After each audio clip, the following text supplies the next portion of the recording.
सकाळी तुमच्या मित्राचे 10 फोन येतात, व्यायामाला ये, तरी तुम्ही जात नाहीत. आणि रात्रीच्या टायमाला साधा मिस कॉल बी आला मित्राचा तरी बी तुम्ही बाहेर पळतात. का म्हणून तसं? अगं मग व्यायाम करायला मित्र फोर्स करीत नाही ना लई.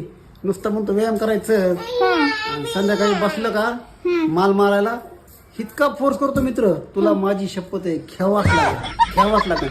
इतका मानपणा असतोय की मी त्या मानपणा पुढे हरतो बघ आणि मग प्यायला बसतो.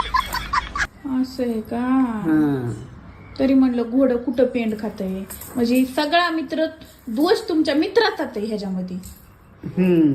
तुम्हाला वाईट व्यसनाला लावायचं, तुमची काही चुकी नाही, तुम्ही भोळे भाबडे येतं. पण ते मित्र तुम्हाला वर चढून झाडावर आंब्याच्या, लिंबाच्या, हरभऱ्याचं तुम्हाला प्यायला लावतात. म्हणा प्यावाच लागते म्हणून काय सांगू तुला आता. बया, भोळा नवरा आहे ग, पिऊ सुद्धा वाटत नसन कडू, पण ते मित्रामुळे प्यावा लागत. तुमचा काही दोष नाही, सगळी चुकी त्या मित्रांची.